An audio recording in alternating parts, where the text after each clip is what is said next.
لك سر عند الله بينك أنت وبين الله؟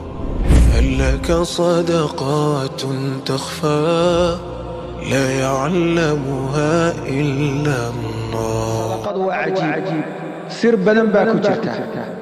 عافماد هدا دونيسو وحيابها لغو هلا صدقة ugu horeysa muraad kala hadaad leedahay waxyaabaha lagu helo sadaqa ugu horeysa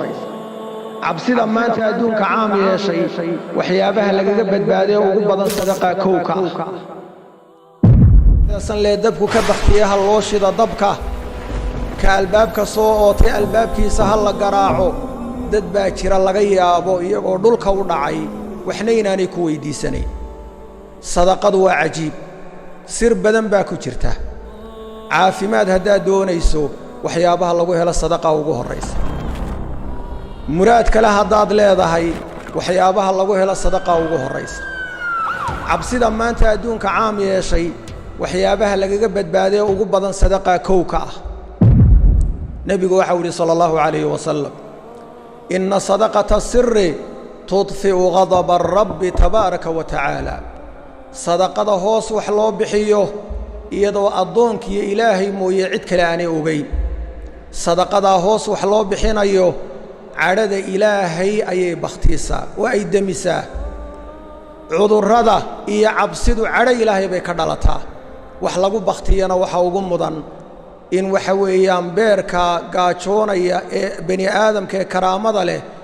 inaad waxa weeyaan qoyso oo calooshaas madhan aad buuxiso waa waxa ugu weynaa naxariistu ku soo degto ilaahay hadduu ugu naxariistay aadamihiisii ay loo naxariistay ay oo gabadhii zaaniyada ahayd ee ayga waraabisay ilaahay ugu dembi dhaafay maxaad u malaynaysaa mu'min karaamaysan qofka calooshiisa buuxiye ee ka farxiyana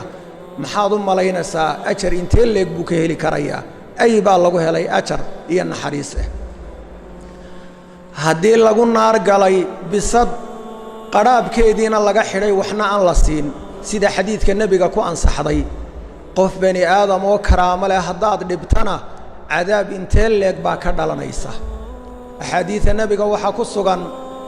mayeedhaankii iyo bahaa'imtii la xidhay ee la ciqaabayna waa lagu naar mutay xayawaanaadkii loo naxariistayna jannaa lagu galay aadamaha ilaahay karaameeyeyna haddii loo naxariisto darajo weyn iyo janno ayaa lagu helayaa ifkana ilaahay kurbada iyo dhibaatooyinku ku faydayaa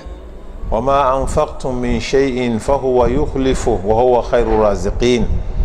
wixii aad bixisaan wixii aad bixisaan ilaahay bedelkeeda ayuu idin siinayaa subxaanahu wa tacaala